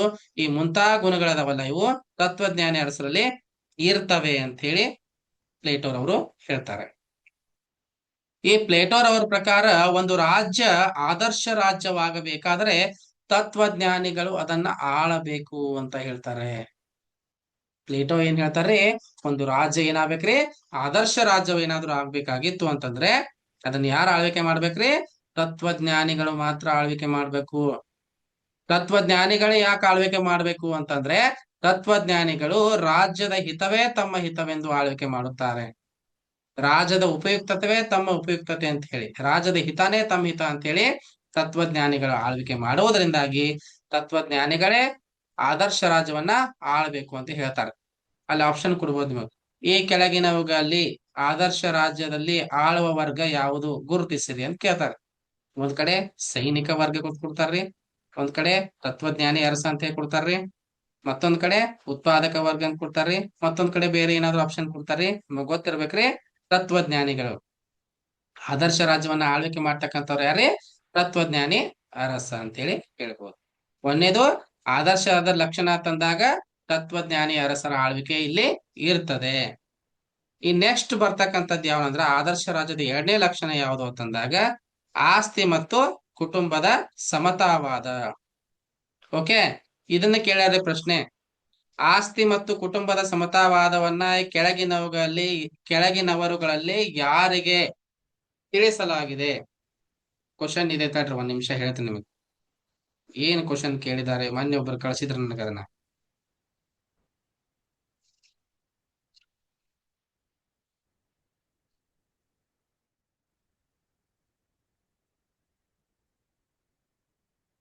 ನೋಡ್ರಿ ಕ್ವಶನ್ ಏನೈತ್ರಿ. ಪ್ಲೇಟೋರವರು ಸಮತಾವಾದ ವ್ಯವಸ್ಥೆಯನ್ನ ಯಾರಿಗಾಗಿ ರೂಪಿಸಿದ್ದಾರೆ? ಕೇಳಿಸ್ತಾ ಇದೆಯಾ? ನೋಡ್ರಿ, ಆಪ್ಷನ್ ಎ ಇಡೀ ಸಮಾಜಕ್ಕಾಗಿ, ಆಪ್ಷನ್ ಬಿ ಕಾರ್ಮಿಕ ವರ್ಗಕ್ಕೆ, ಆಪ್ಷನ್ ಸಿ ತತ್ವಜ್ಞಾನಿ ಅರಸರಿಗೆ, ಆಪ್ಷನ್ ಡಿ ಗುಲಾಮರಿಗೆ. ಯಾರಿಗ್ರಿ? ಯಾರಾದ್ರೂ ಹೇಳ್ಬೋದಾ? ಪ್ಲೇಟೋರವರು ಸಮತಾವಾದಿ ವ್ಯವಸ್ಥೆಯನ್ನ ಯಾರಿಗಾಗಿ ರೂಪಿಸಿದ್ದಾರೆಂದರೆ ಆಪ್ಷನ್ ಎ ಇಡೀ ಸಮಾಜಕ್ಕಾಗಿ, ಆಪ್ಷನ್ ಬಿ ಕಾರ್ಮಿಕ ವರ್ಗಕ್ಕೆ, ಆಪ್ಷನ್ ಸಿ ತತ್ವಜ್ಞಾನಿ ಅರಸರಿಗೆ, ಆಪ್ಷನ್ ಡಿ ಗುಲಾಮರಿಗೆ. ಯಾರಿಗಾದ್ರೂ ಗೊತ್ತಾ? ತತ್ವಜ್ಞಾನಿ ಅರಸರಿಗೆ. Very good, very good, correct, ಸರಿಯಾದ ಉತ್ತರ ನೋಡ್ರಿ, ತತ್ವಜ್ಞಾನಿ ಅರಸರಿಗೆ. ನೋಡ್ರಿ ಹೇಳ್ತಾ ಹೋಗ್ತೀನಿ ನಿಮ್ಗ. ಆಡಳಿತ ವರ್ಗ ಮತ್ತು ಸೈನಿಕ ವರ್ಗದವರು ಆಸ್ತಿ ಮತ್ತು ಕುಟುಂಬವನ್ನ ಹೊಂದಿರಬಾರದು ಅಂತ ಪ್ಲೇಟೋರ್ ಅವ್ರು ಹೇಳ್ತಾರೆ. ಇಲ್ಲಿ ಆಪ್ಷನ್ ಒಳಗಡೆ ಸೈನಿಕ ವರ್ಗ ಕೊಟ್ಟಿಲ್ಲ, ಹಾಗಾಗಿ ನಿಮ್ಗೆ ಸರಿಯಾದ ಉತ್ತರ ಯಾವ್ದ್ರಿ? ತತ್ವಜ್ಞಾನಿ ಅರಸ ಅಂತ ಹೇಳಿ. ಪ್ಲೇಟೋ ಅವ್ರ ಏನ್ ಹೇಳ್ತಾರ್ರಿ, ಆಡಳಿತ ಮಾಡೋ ವರ್ಗ ಅಂದ್ರ ತತ್ವಜ್ಞಾನಿ ಅರಸ. ಯಾರ್ರಿ? ತತ್ವಜ್ಞಾನಿ ಅರಸ. ಹಾಗೂ ಸೈನಿಕ ವರ್ಗದವರು ಆಸ್ತಿ ಮತ್ತು ಕುಟುಂಬವನ್ನ ಹೊಂದಬಾರದು ಅಂತೇಳಿ ಪ್ಲೇಟೋ ಅವ್ರು ಹೇಳ್ತಾರೆ. ಯಾಕ ಸೈನಿಕ ವರ್ಗ ಮತ್ತು ತತ್ವಜ್ಞಾನಿ ಅರಸ ಅಥವಾ ಆಡಳಿತ ವರ್ಗ ಆಸ್ತಿ ಮತ್ತು ಕುಟುಂಬವನ್ನು ಹೊಂದಬಾರದು ಅಂತ ಸಮತಾವಾದವನ್ನ ಹೇಳ್ತಾನೆ ಪ್ಲೇಟೋ ಅಂದಾಗ, ಈ ಸ್ವಂತ ಆಸ್ತಿ ಮತ್ತು ಕುಟುಂಬದಿಂದಾಗಿ ಸ್ವಾರ್ಥ, ದುರಾಸೆ, ಮೋಸ ಇಂತ ಅನೇಕ ದುರ್ಗುಣಗಳು ಏನ್ ಮಾಡ್ತಾವ್ರಿ? ಹುಟ್ಟಿಕೊಳ್ತವೆ. ಈ ಆಡಳಿತ ವರ್ಗಕ್ಕೆ ಮತ್ತು ಸೈನಿಕ ವರ್ಗಕ್ಕೆ ಸ್ವಂತ ಆಸ್ತಿ ಮತ್ತು ಕುಟುಂಬ ಏನಾದ್ರೂ ಇತ್ತಂದ್ರ ಏನಾಗ್ತಿದ್ರೆ ಸಹಜವಾಗಿ ಮನುಷ್ಯಾಗ ಸ್ವಾರ್ಥ ಬರ್ತದೆ, ದುರಾಸೆ ಬರ್ತದೆ, ಮೋಸದ ಗುಣಗಳು ಬರ್ತಾವು, ಇಂತ ಎಲ್ಲಾ ದುರ್ಗುಣಗಳು ಹುಟ್ಟಿಕೊಳ್ತಾವು. ಇಂಥ ದುರ್ಗುಣಗಳು ಬಂದಾಗ ಕರ್ತವ್ಯದಲ್ಲಿ ನಿಷ್ಕಾಳಜಿ ಮತ್ತು ನಿಷ್ಠೆ ದುರ್ಬಲವಾಗಲು ಇವು ಕಾರಣವಾಗ್ತವೆ ಅಂತ ಹೇಳಿ. ಸ್ವಂತ ಆಸ್ತಿ ಕುಟುಂಬ ಏನ್ ಮಾಡ್ತೈತ್ರಿ? ಕರ್ತವ್ಯದಲ್ಲಿ ನಿಷ್ಕಾಳಜಿಯನ್ನ ಹೊಂದುವಂತೆ ಮಾಡ್ತದೆ, ನಿಷ್ಠೆ ದುರ್ಬಲವಾಗುವಂತೆ ಮಾಡ್ತದೆ, ಇದಕ್ಕೆ ಕಾರಣವಾಗ್ತದೆ. ಹಾಗಾಗಿ ರಾಜಪಾಲಕರಿಗೆ, ಆಡಳಿತ ವರ್ಗದವರಿಗೆ, ಸೈನಿಕ ವರ್ಗದವರಿಗೆ ಪ್ಲೇಟೋ ಏನ್ ಮಾಡ್ತಾನೆ? ಆಸ್ತಿ ಮತ್ತು ಪತ್ನಿಯರ ಸಮತಾವಾದವನ್ನ ಪ್ರತಿಪಾದಿಸುತ್ತಾನೆ. ನೋಡ್ರಿ, ಇದು ಇಂಪಾರ್ಟೆಂಟ್. ಸಮತಾವಾದದ ಮೇಲೆ ಒಂದು ಪ್ರಶ್ನೆ ಬರ್ತದೆ. ಯಾವ ಸಮತಾವಾದ? ಮಾತ್ರೆ ನೀವು ಸಮತಾವಾದ ಅಂದ ಕಾಲ್ ಮಾರ್ಕ್ಸ್ ಹೋಗ್ಬೇಡ್ರಿ, ಅದು ಬೇರೆ ಸಮತಾವಾದ ರೀ. ಈ ಸಮತಾವಾದ ಯಾವ್ದ್ರಿ? ಪ್ಲೇಟೋ ಯಾರಿಗ ಹೇಳ್ರಿ ಸಮತಾವಾದ? ಯಾರಿಗಿರ್ಬೇಕು ಸಮತಾವಾದ? ಪ್ಲೇಟೋರವರ ಪ್ರಕಾರ ರಾಜಪಾಲಕರು ಅಥವಾ ಆಡಳಿತ ವರ್ಗ ಮತ್ತು ಸೈನಿಕ ವರ್ಗದವ್ರಿಗೆ ಏನ್ ಮಾಡ್ತಾರ್ರಿ ಪ್ಲೇಟೋ? ಆಸ್ತಿ ಮತ್ತು ಪತ್ನಿಯರ ಸಮತಾವಾದವನ್ನ ಏನ್ ಮಾಡ್ತಾರ್ರಿ? ಪ್ರತಿಪಾದಿಸುತ್ತಾನೆ. ಮತ್ ಇವ್ರು ಹೆಂಗಿರ್ಬೇಕ್ರಿ ಅಂತಂದಾಗ, ಅವರು ವಿವಾಹವಾಗದೆ ಸ್ತ್ರೀಯರ ಜೊತೆ ದೈಹಿಕ ಸಂಪರ್ಕ ಹೊಂದಲು ಯಾವ ನಿರ್ಬಂಧವೂ ಇರುವುದಿಲ್ಲ. ಯಾರ್ರೀ? ರಾಜಪಾಲಕರು ಮತ್ತು ಸೈನಿಕರಿಗೆ ಏನ್ ಮಾಡ್ತಾನ್ರಿ? ಒಂದು ಅವಕಾಶವನ್ನ ಕೊಡ್ತಾನೆ ಪ್ಲೇಟೋ ಕ್ರಿಸ್ತ ಪೂರ್ವ ಕಾಲಘಟ್ಟದೊಳಗಡೆ. ಏನಂತೇಳಿ? ರಾಜಪಾಲಕರು ಮತ್ತು ಸೈನಿಕ ವರ್ಗದವರು ವಿವಾಹವಾಗದೆ ವಿವಾಹೇತರ ದೈಹಿಕ ಸಂಬಂಧಕ್ಕೆ ಏನ್ ಮಾಡ್ತಾರೆ? ಅವರು ಅವಕಾಶವನ್ನ ಕೊಡ್ತಾನೆ, ಯಾವುದೇ ನಿರ್ಬಂಧವಿಲ್ಲ ಅಂತ ಹೇಳಿ ಹೇಳ್ತಾನೆ. ಎಷ್ಟು ಕಳ್ಳದ ನೋಡ್ರಿ. ಯಾಕೆ ಹೇಳ್ತಾನೆ? ಅದಕ್ಕೊಂದು ಮುಂದಾಲೋಚನೆ ಐತ ಅವ್ರು, ಅದು ಹೇಳ್ತೀನಿ ನೀವು ನೆಕ್ಸ್ಟ್ ಮುಂದುವರ್ತಾ ಹೇಳ್ತೀನಿ. ಪ್ಲೇಟೋರ್ ಅವರು ಪ್ರತಿಪಾದಿಸಿದಂತ ಸಮತಾವಾದ ತತ್ವ ಏನೈತ್ರಿ? ಉತ್ಪಾದನಾ ವರ್ಗಕ್ಕೆ ಅನ್ವಯಿಸುವುದಿಲ್ಲ. ನೋಡ್ರಿ ಕ್ವಶನ್ ಇಲ್ಲಿ ಹಿಂಗೂ ಕೇಳ್ಬೋದು ನಿಮಗ. ಈ ಕೆಳಗಿನವರಲ್ಲಿ ಯಾರಿಗೆ ಸಮತಾವಾದ ತತ್ವ ಅನ್ವಯಿಸುವುದಿಲ್ಲ ಅಂತೇಳಿ. ಒಂದು ರಾಜಪಾಲಕರು ಅಂತ ಕೊಡ್ತಾರ್ರಿ, ತತ್ವಜ್ಞಾನಿ ಅರಸ ಅಂತ ಕೊಡ್ತಾರ್ರಿ, ಸೈನಿಕ ವರ್ಗ ಅಂತ ಕೊಡ್ತಾರ್ರಿ, ಉತ್ಪಾದಕ ವರ್ಗ ಅಂತ ಕೊಡ್ತಾರ್ರಿ. ನಾವು ಯಾವ್ದಕ್ಕೆ ಉತ್ತರ ಹಾಕ್ಬೇಕು, ನಾವು ಯಾವ್ದಕ್ಕೆ ಟಿಕ್ ಮಾಡ್ಬೇಕು ಅಂತಂದಾಗ ಉತ್ಪಾದನಾ ವರ್ಗ ಅಂತೇಳಿ. ರಾಜಪಾಲಕರು ಅಂದ್ರು ಒಂದೇ, ಆಳುವ ವರ್ಗ ಅಂದ್ರು ಒಂದೇ, ನೆಕ್ಸ್ಟ್ ಸೈನಿಕ ವರ್ಗ. ಈ ಮೂರು ಜನಕ್ಕೆ ಏನೈತ್ರಿ ಅವಕಾಶ ಇದೆ, ಆದ್ರೆ ಏನಿಲ್ಲ ಉತ್ಪಾದನಾ ವರ್ಗಕ್ಕೆ ಅವಕಾಶ ಇರುವುದಿಲ್ಲ. ಇರುವುದಿಲ್ಲ.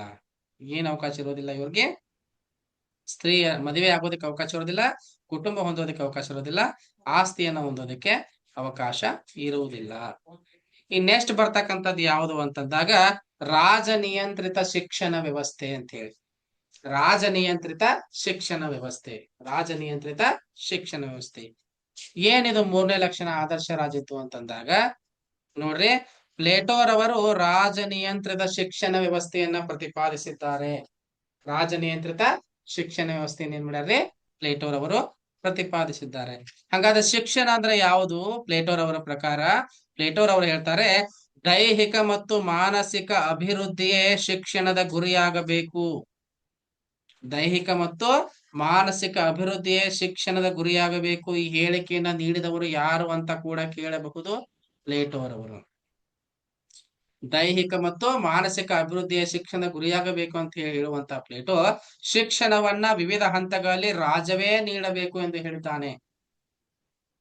ಓಕೆ, ಪ್ಲೇಟೋರವರು ಪ್ರತಿಪಾದಿಸಿರುವಂತ ಶಿಕ್ಷಣದ ವ್ಯವಸ್ಥೆ ಯಾವ್ದ್ರಿ? ರಾಜ ನಿಯಂತ್ರಿತ ಶಿಕ್ಷಣ ವ್ಯವಸ್ಥೆ. ರಾಜ ನಿಯಂತ್ರಿತ ಶಿಕ್ಷಣ ವ್ಯವಸ್ಥೆಯನ್ನ ಪ್ಲೇಟೋರವರು ಏನ್ ಮಾಡ್ತಾರೆ? ಪ್ರತಿಪಾದಿಸುತ್ತಾರೆ. ಓಕೆ, ನೆಕ್ಸ್ಟ್ ಕಾರ್ಯ ವೈಶಿಷ್ಟ್ಯತೆ. ಓಕೆ, ಕಾರ್ಯ ವೈಶಿಷ್ಟ್ಯತೆ ಎನ್ನುವಂಥದ್ದು ನೆಕ್ಸ್ಟ್ ಬರುವಂತದ್ದು. ಏನ್ರಿ ಇದು ಕಾರ್ಯ ವೈಶಿಷ್ಟ್ಯತೆ, ಆದರ್ಶ ರಾಜ್ಯದ ಲಕ್ಷಣ ಅಂತ ನೋಡಿದಾಗ ನಾವು ಪ್ಲೇಟೋರವರು ಆದರ್ಶ ರಾಜ್ಯವು ವೃತ್ತಿ ಪ್ರಾವೀಣ್ಯತೆ ಮತ್ತು ಕಾರ್ಯ ವೈಶಿಷ್ಟ್ಯತೆಯ ಮೇಲೆ ಪ್ರಭಾವಿತವಾದ ವರ್ಗ ಸಹಿತ ರಾಜ್ಯವಾಗಿದೆ.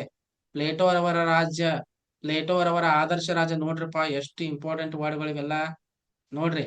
ಪ್ಲೇಟೋರವರ ರಾಜ್ಯ ವರ್ಗ ಸಹಿತ ರಾಜ್ಯವಾಗಿದೆ. ಎಂತ ವರ್ಗ ಸಹಿತ ರಾಜ್ಯವಾಗಿದೆ ಅಂತಂದಾಗ ಕಾರ್ಯ ವೈಶಿಷ್ಟ್ಯತೆ ಮೇಲೆ ಪ್ರಭಾವಿತವಾಗಿರುವಂತ ವರ್ಗ ಸಹಿತ ರಾಜ್ಯವಾಗಿದೆ. ವರ್ಗ ಸಹಿತ ರಾಜ್ಯವಾಗಿದೆ ಅಂತ ಹೇಳಿ. ಓಕೆ, ಈ ಪ್ಲೇಟೋರವರು ರಾಜ್ಯದ ಜನತೆಯನ್ನ ಉತ್ಪಾದಕರು, ಸೈನಿಕರು, ಆಡಳಿತಗಾರರು ಎಂದು ವರ್ಗಗಳಾಗಿ, 3 ವರ್ಗಗಳಾಗಿ ಏನ್ ಮಾಡ್ತಾರೆ? ವರ್ಗೀಕರಿಸುತ್ತಾರೆ.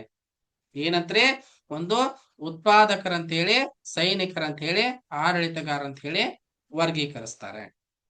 ಓಕೆ, ಇಲ್ಲಿ ಯಾವ ತರ ವರ್ಗೀಕರಿಸ್ತಾರೆ, ಯಾರ್ಯಾರಿಗೆ ಏನೇನ್ ಕೆಲಸ ಕೊಡ್ತಾರೆ ನಾವು ನೋಡ್ತಾ ಹೋದ್ರ ಕಾರ್ಯ ವೈಶಿಷ್ಟ್ಯತೆ ಅಂದ್ರೆ ಯಾರು ಏನೇನ್ ಕೆಲಸ ಮಾಡ್ಬೇಕು ಅಂತ ಹೇಳ್ತಾರ ಅವ್ರು. ಸಂಪತ್ತನ್ನ ಉತ್ಪಾದಿಸುವಂತ ಕೆಲಸವನ್ನ, ಓಕೆ, ಸಂಪತ್ತನ್ನ ಉತ್ಪಾದಿಸುವಂತ ಕೆಲಸವನ್ನ ಶ್ರಮಿಕ ವರ್ಗದವರಿಗೆ, ಸಂಪತ್ತನ್ನ ಉತ್ಪಾದನೆ ಮಾಡುವಂತ ಕೆಲಸವನ್ನ ಶ್ರಮಿಕ ವರ್ಗದವರಿಗೆ, ರಾಷ್ಟ್ರ ರಕ್ಷಣೆಯ ಕೆಲಸವನ್ನ ಸೈನಿಕ ವರ್ಗದವರಿಗೆ, ಆಡಳಿತದ ಕಾರ್ಯವನ್ನ ತತ್ವಜ್ಞಾನಿ ಅರಸರಿಗೆ. ವೆರಿ ಇಂಪಾರ್ಟೆಂಟ್, ಇಷ್ಟು ಗೊತ್ತಿದ್ರೆ 1 ಮಾರ್ಕ್ಸ್ ನಿಮಗೆ ಸಿಗುತ್ತದೆ. ನೋಡ್ರಿ, ಕಾರ್ಯ ವೈಶಿಷ್ಟ್ಯತೆ ಒಬ್ಬೊಬ್ರದೊಂದು ಕೆಲಸ ಕೊಡೋದು, ವಿಶೇಷ ವರ್ಗಕ್ಕೆ ವಿಶೇಷವಾದಂತ ಕೆಲಸ ಏನು? ಸಂಪತ್ತನ್ನ ಯಾರು ಉತ್ಪಾದನೆ ಮಾಡ್ತಾರೆ ಅವರನ್ನ ಶ್ರಮಿಕ ವರ್ಗ ಅಥವಾ ಉತ್ಪಾದಕ ವರ್ಗ ಅಂತ ಹೇಳಿ. ರಾಷ್ಟ್ರ ರಕ್ಷಣೆಯ ಕೆಲಸವನ್ನ ಯಾರು ಮಾಡ್ತಾರೆ ಅವರನ್ನ ಸೈನಿಕ ವರ್ಗ ಅಂತ ಹೇಳಿ. ಆಡಳಿತವನ್ನ ಯಾರು ನಡೆಸ್ಕೊಂಡು ಹೋಗ್ತಾರೆ ಅದನ್ನ ತತ್ವಜ್ಞಾನಿ ಅರಸರು ಅಂತ ಹೇಳಿ. ಇವ್ರು 3 ಜನಕ್ಕೆ ಏನ್ ಮಾಡ್ತಾರೆ? ಕೆಲಸವನ್ನ ಹಚ್ತಾರೆ. ಹಾಗಾಗಿ ಪ್ಲೇಟೋರವರ ರಾಜ್ಯ ಏನೈತಂದ್ರ ಕಾರ್ಯ ವಿಶಿಷ್ಟತೆಯ ಮೇಲೆ ಪ್ರಭಾವಿತವಾಗಿರುವ ವರ್ಗ ಸಹಿತ ರಾಜ್ಯವಾಗಿದೆ. ವರ್ಗ ರಹಿತ ಅಲ್ಲ, ವರ್ಗ ಸಹಿತ ರಾಜ್ಯವಾಗಿದೆ ಅಂತ ಹೇಳಿ. ನೆಕ್ಸ್ಟ್ ನ್ಯಾಯದ ಕುರಿತಾಗಿ ಏನ್ ಹೇಳ್ತಾರೆ ಪ್ಲೇಟೋರವರು? ನೋಡ್ರಿ, ಇದು ಇಂಪಾರ್ಟೆಂಟ್. ನ್ಯಾಯದ ಕುರಿತಾಗಿ ಹೇಳ್ತಾರೆ, ಇಂಪಾರ್ಟೆಂಟ್. ಏನ್ ಹೇಳ್ತಾರು ಪ್ಲೇಟೋರವರು? ಸಮಾಜದಲ್ಲಿರುವಂತಹ ಎಲ್ಲಾ ವ್ಯಕ್ತಿಗಳು ತಮ್ಮ ಯೋಗ್ಯತೆಗೆ ತಕ್ಕಂತೆ ಕಾರ್ಯನಿರ್ವಹಿಸುವುದೇ ನ್ಯಾಯವೆನ್ನುವುದು ಪ್ಲೇಟೋರವರ ಅಭಿಪ್ರಾಯವಾಗಿದೆ. ಏನ್ರಿ? ಸಮಾಜದಲ್ಲಿರ್ತಕ್ಕಂತ ಎಲ್ಲಾ ವ್ಯಕ್ತಿಗಳಿದಾರಲ್ಲ ಅವ್ರ ಏನ್ ಮಾಡ್ಬೇಕ್ರಿ? ತಮ್ಮ ಯೋಗ್ಯತೆಗೆ ತಕ್ಕಂತೆ ಏನ್ ಮಾಡಿದ್ರಿ ಕಾರ್ಯವನ್ನ ನಿರ್ವಹಿಸುವುದೇ ನ್ಯಾಯ ಅಂತ ಏನ್ ಮಾಡ್ತಾರ್ರಿ ಪ್ಲೇಟೋರವರು ಹೇಳ್ತಾರೆ.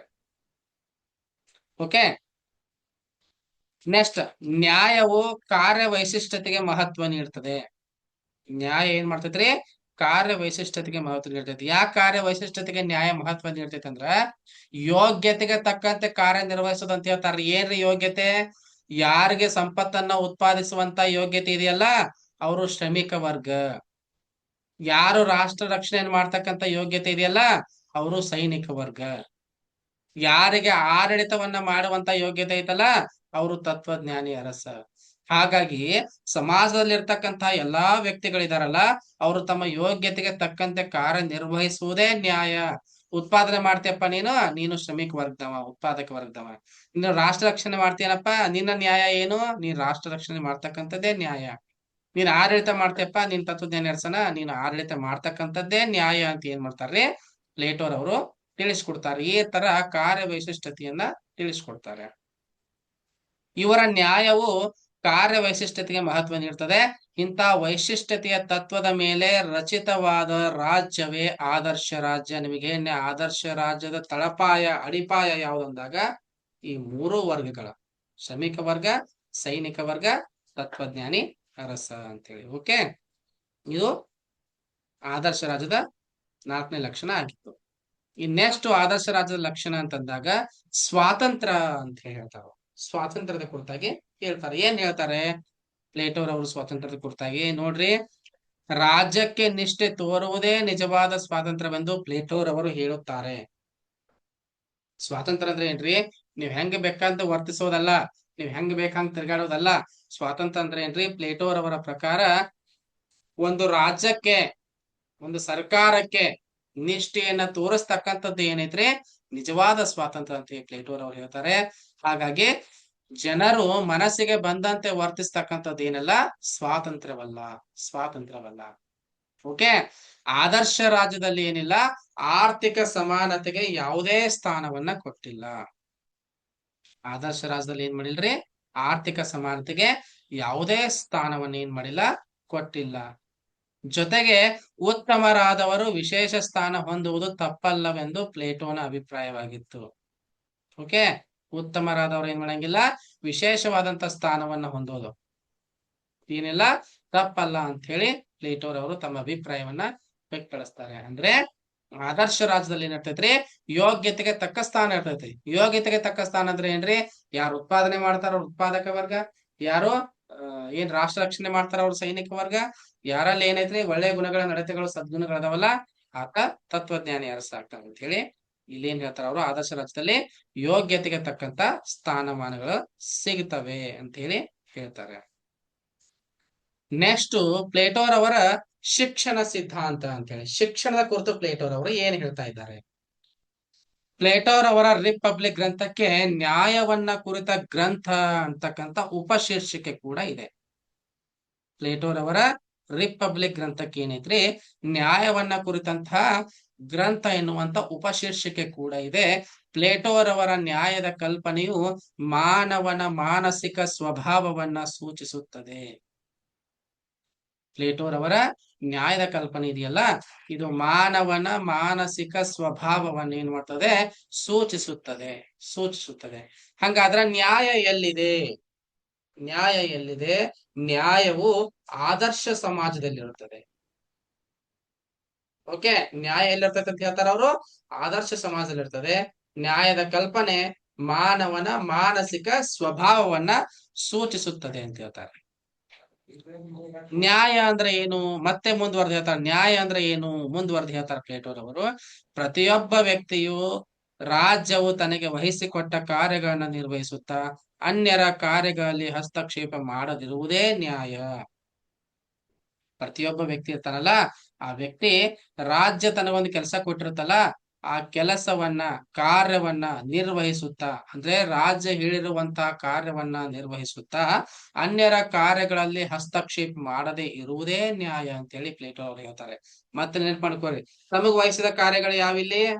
ಉತ್ಪಾದನೆ ಮಾಡುವಂತ ವರ್ಗ ಉತ್ಪಾದಕ ವರ್ಗ, ರಾಷ್ಟ್ರ ರಕ್ಷಣೆ ಮಾಡುವಂತದ್ದು ಸೈನಿಕ ವರ್ಗ, ಮತ್ತೇನ್ರಿ ಆಳ್ವಿಕೆ ಮಾಡ್ತಕ್ಕಂಥದ್ದು ತತ್ವಜ್ಞಾನಿ ಅರಸ. ಹೌದಲ್ಲ? ಇದನ್ನ ಇವ್ರು ಏನ್ ಮಾಡ್ಬೇಕ್ರಿ? ರಾಜ ಆಗಿರ್ತಕ್ಕಂಥವನು ಕೇವಲ ರಾಜಭಾರ ಮಾಡ್ಬೇಕ. ಇವ್ ಬಂದ ಸೈನಿಕ ಆಗಿ ಕೆಲಸ ಮಾಡ್ತಂದ್ರ ಅವಕಾಶ ಇಲ್ಲ, ಮತ್ತೊಬ್ರು ಹಸ್ತಕ್ಷೇಪ ಮಾಡಂಗಿಲ್ಲ. ಇನ್ನು ಸೈನಿಕ ವರ್ಗದಾನ, ಇಲ್ಲಪ್ಪ ನಾನ್ ಬಹಳ ಬುದ್ಧಿವಂತ ಅದೀನಿ, ಶಾಣೆ ಅದೀನಿ, ನನ್ನಲ್ಲಿ ಸದ್ಗುಣ ಐತಿ, ನಾನು ರಾಜ್ಯ ಆಡ್ತೀನಿ ಅಂದ್ರ ಅವಕಾಶ ಇಲ್ಲ. ಸೈನಿಕ ವರ್ಗಕ್ಕೆ ಏನ್ ಕೆಲಸ ಕೊಟ್ಟಾರೋ ಸೈನಿಕ ವರ್ಗ ಸೈನಿಕ ವರ್ಗವಾಗಿ ಕೆಲಸ ಮಾಡ್ಬೇಕು. ಉತ್ಪಾದನೆ ಮಾಡ್ತಕ್ಕಂಥವ್ರು ಇಲ್ಲ ನಾನು ಆಳೋ ವರ್ಗ ಹಾಕಂದ್ರ ಅವಕಾಶ ಇರೋದಿಲ್ಲ. ಉತ್ಪಾದಕ ವರ್ಗವೇ ಆಗಿರ್ಬೇಕು. ಅಂದರೆ ವ್ಯಕ್ತಿಯು ಏನ್ ಹೇಳ್ತಾರ್ರಿ ಪ್ಲೇಟೋರವರು, ರಾಜ್ಯವು ತನಗೆ ವಹಿಸಿಕೊಟ್ಟ ಕಾರ್ಯಗಳನ್ನ ನಿರ್ವಹಿಸುತ್ತಾ, ಅಂದ್ರೆ ಉತ್ಪಾದಕ ವರ್ಗ, ಸೈನಿಕ ವರ್ಗ, ಆಡಳಿತ ವರ್ಗ ತತ್ವಜ್ಞಾನ ನಡೆಸಿದಾರಲ್ಲ ಇವರು, ತಮ್ಮ ಕಾರ್ಯಗಳನ್ನ ತಾವು ಮಾಡ್ಬೇಕಪ್ಪ. ತಮ್ಮ ಕಾರ್ಯವನ್ನ ತಾವು ಮಾಡ್ತಾ ಅನ್ಯರ ಕಾರ್ಯದಲ್ಲಿ, ಮತ್ತೊಬ್ಬರ ಕಾರ್ಯದಲ್ಲಿ, ಅಂದ್ರೆ ತತ್ವಜ್ಞಾನ ರಸ ಸೈನಿಕರ ಕಾರ್ಯದೊಳಗಡೆ, ಸೈನಿಕ ಉತ್ಪಾದಕ ವರ್ಗದ ಕಾರ್ಯದೊಳಗಡೆ, ಉತ್ಪಾದಕ ವರ್ಗದವರು ಆಡಳಿತ ಮಾಡೋಕೆ, ಪ್ರತಿಯೊಬ್ಬರು ತಮ್ಮ ಕೆಲಸವನ್ನ ತಾವು ಆರಾಮ ಮಾಡ್ಕೋಬೇಕ್ರಿ. ಮತ್ತೊಬ್ಬರ ಕೆಲಸದೊಳಗ ಹಸ್ತಕ್ಷೇಪ ಮಾಡಬಾರ್ದು ಅಂತಕ್ಕಂಥದ್ದು ಏನೈತ್ರಿ ಪ್ಲೇಟೋರ್ ಅವರ ನ್ಯಾಯವಾಗಿತ್ತು ಅಂತ ಹೇಳಿ. ಓಕೆ, ಬಾರ್ಕರ್ ಅಂತಕ್ಕಂಥ ಒಬ್ಬ ವ್ಯಕ್ತಿ ಹೇಳ್ತಾನ್ರಿ, ಬಾರ್ಕರ್ ಅನ್ನುವಂತವ, ಪ್ಲೇಟೋವಿನ ನ್ಯಾಯ ಸಿದ್ಧಾಂತವು ಪ್ರಜೆಗಳ ಕರ್ತವ್ಯ ಭಾವನೆಯಲ್ಲಡಗಿದೆ. ಪ್ಲೇಟೋವಿನ ನ್ಯಾಯ ಸಿದ್ಧಾಂತವು ಏನಾಗೈತ್ರಿ, ಪ್ರಜೆಗಳ ಕರ್ತವ್ಯ ಭಾವನೆಯಿಂದ ಅಡಗಿದೆ ಅಂತ ಹೇಳಿ ಆತ ಏನ್ ಮಾಡ್ತಾನ್ರಿ, ತನ್ನ ವಿಚಾರಗಳನ್ನ ತಿಳಿಸ್ತಾನೆ. ಆತ್ಮೀಯ ಸ್ನೇಹಿತರೆ, ಸ್ವಲ್ಪ ನೆಟ್ವರ್ಕ್ ಇಶ್ಯೂ ಆಗತೈತಿ, ಯಾಕಂದ್ರೆ ಸ್ವಲ್ಪ ಮಳೆಗಾಲ ಚಾಲು ಆಗಿ ನಾನು ಧಾರವಾಡದಲ್ಲಿ ಇರೋದ್ರಿಂದ ಸಿಕ್ಕಾಪಟ್ಟೆ ಮಳೆ ಐತಿ. ಹಾಗಾಗಿ ಸ್ವಲ್ಪ ಮಧ್ಯೆ ಮಧ್ಯೆ ತಾಂತ್ರಿಕ ದೋಷಗಳು ಆಗ್ತಾ ಇದಾವೆ, ದಯವಿಟ್ಟು ಸಹಿಸ್ಕೊರಿ. 1,000 ಜನ ಏನಾದ್ರು ಯೂಟ್ಯೂಬ್ ಸಬ್ಸ್ಕ್ರೈಬರ್ಸ್ ಆದ್ರಂದ್ರ ಅನಂತರ ನಾವ್ ಏನ್ ಮಾಡ್ಬೋದ್ರಿ, ರೆಗ್ಯುಲರ್ ಆಗಿ ನಾವು ಪ್ರೈವೇಟ್ ಆಗಿ ಎಲ್ಲಿ ತರಗತಿಗಳನ್ನ ಕಂಟಿನ್ಯೂ ಅಲ್ಲಿ ಟೆಕ್ನಿಕಲ್ ಏನ್ ಇಶ್ಯೂಗಳು ಆಗೋದಿಲ್ಲ. ಯೂಟ್ಯೂಬ್ ಅಲ್ಲಿ ನಾನು ಕ್ಲಾಸ್ ಅನ್ನ ಮಾಡ್ತೀನಿ, ಆಮೇಲೆ ನಿಮ್ಗೆ ರೆಕಾರ್ಡ್ ಸಿಗುತ್ತೆ. ನೆಕ್ಸ್ಟ್ ಯಾರು ನೀವು ಅಡ್ಮಿಷನ್ ಮಾಡಿಲ್ಲ ನಿಮ್ಗೆಲ್ಲ ಕೂಡ ನೋಟ್ಸ್ ತಲುಪಿಸುವಂತ ವ್ಯವಸ್ಥೆಗಳನ್ನ ಕೂಡ ನಾವು ಮುಂದಿನ ದಿನಗಳಲ್ಲಿ ಮಾಡ್ತಾ ಇದ್ದೀವಿ. ದಯವಿಟ್ಟು ಈ ಕ್ಲಾಸ್ ಅನ್ನ ಕೇಳಿದ ನಂತರ ನೀವು ಪುಸ್ತಕ ತೆಗೆದು ಒಂದ್ಸಲ ಕಂಪೇರ್ ಮಾಡಿ ನೋಡ್ರಿ. ಆ ಪುಸ್ತಕಕ್ಕೆ ಈಗೇನ ನಾನು ಸ್ಕ್ರೀನ್ ಮೇಲೆ ಬಿಟ್ಟಿದ್ನಲ್ಲ ಇದನ್ನ ಸ್ವಲ್ಪ ಕಂಪೇರ್ ಮಾಡಿ ನೋಡ್ರಿ. ಖಂಡಿತವಾಗ್ಲೂ ಎಲ್ಲ ಕೂಡ ಒಂದೇ ಇರ್ತೈತಿ. ಯಾವ ಕಾನ್ಸೆಪ್ಟ್ ನಾನು ಹೆಚ್ಚು ಒತ್ತು ಕೊಟ್ಟಿದ್ದು ಹೇಳಿದನಲ್ಲ ಆ ಭಾಗದಿಂದ ಪ್ರಶ್ನೆಗಳು ಬರ್ತಾ ಇರ್ತವೆ. ಹಾಗಾಗಿ ನಾನು ಒತ್ತು ಕೊಟ್ಟು ಹೇಳಿದ್ದನ್ನ ಆದ್ಯತೆ ಮೇಲೆ ನೀವ್ ಏನ್ ಮಾಡ್ರಿ, ಅಧ್ಯಯನ ಮಾಡಿದ ನಂತರ ಪರೀಕ್ಷೆ ಒಳಗಡೆ ಯಶಸ್ಸನ್ನ ಗಳಿಸಕ್ ಸಾಧ್ಯ ಆಗುತ್ತೆ. ಮುಂದಿನ ತರಗತಿಯಲ್ಲಿ ಮತ್ತೆ ನಾವು ನೀವೆಲ್ಲರೂ ಕೂಡ ಸಿಗೋಣ. ಎಲ್ಲರಿಗೂ ಕೂಡ ಏನ್ರಿ ಧನ್ಯವಾದಗಳು. ಸರ್ ಶುಭರಾತ್ರಿ. ಆದಷ್ಟು ಬೇಗ ಹಾಕಿ ಸರ್. ಏನಾಯ್ತು ಮೇಡಮ್? ನೋಡ್ಸ್ ಸ್ವಲ್ಪ ಆದಷ್ಟು ಬೇಗ ತಲುಪಿಸ್ರಿ ಸರ್. ಹಾಕ್ತಾರ ಸಂಗೀತ ಮೇಡಮ್ ಅನ್ರಿ? ಅಲ್ಲ sir, Ningamma sir. Ninga madam, ಆಯ್ತು ಮೇಡಮ್, ತಲುಪಿಸ್ತೀನಿ, ಡೋಂಟ್ ವರಿ. ಹಾ, ಓಕೆ, ಎಲ್ಲರೂ ಕೂಡ ಶುಭರಾತ್ರಿ. Thank you, good night. Good. Thank you sir. Okay sir, okay, ನಮಸ್ತೆ.